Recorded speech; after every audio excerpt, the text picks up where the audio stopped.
لكن لعسكر ولوانا يما لحكومة البعث نترساوي مانگرتنی جوتیارانی کورد و تورکمان لە گوندی تۆپزاوە بەردەوامە.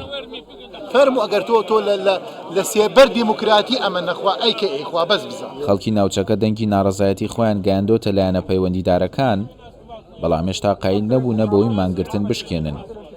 وەکو خۆیان دەڵێن چارەسەرەکان کاتین و دوای ماوەیەک سەر هەڵدەدەنەوە. منەزام لە 250 ساڵ زیاترە لێرەین. حاجی مەحموود کوردێکی ناوچەکەیە. حەوت پشتی خۆی لەبیرە کە لەم گوندە ژیاون.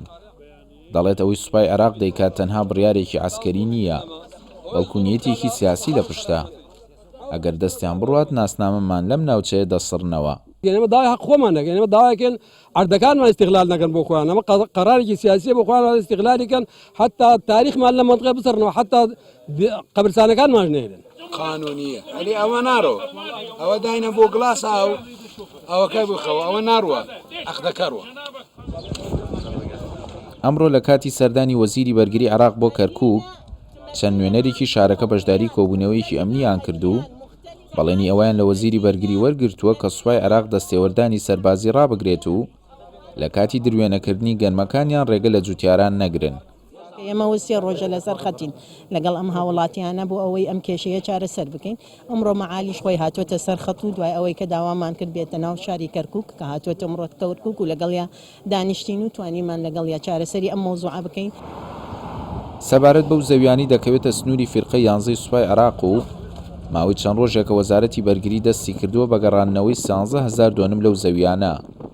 ئەندامێکی تورکمانی ئەنجومەنی نوێنەران دەڵێ وەزارەتی بەرگری عێراق پاڵپشت بە بڕیارێکی ڕژێمی بەعەز داوای ئەو زەویانە دەکاتەوە.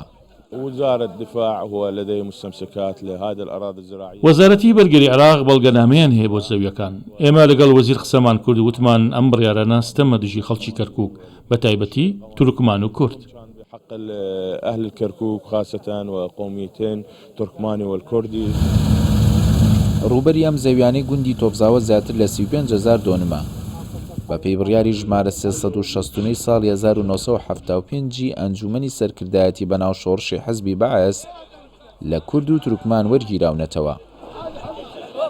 مانگرتنی جوتیارانی کورد و تورکمان لە گوندی تۆپزاوە بەردەوامی هەیە، هەرچەندە گلەی و ناڕەزایەتی ئەمان گێنراونەتە وەزارەتی بەرگری و بە شێوەیەکی کاتی کێشەکانیان چارەسەر کراوە، بەڵام ئەمان داوای چارەسەرکردنی بنەڕەتی کێشەکانیان دەکەن کاویش جێبەجێکردنی مادەی 140. دیلان بەرزان کوردستان 24 گوندی تۆپزاوە.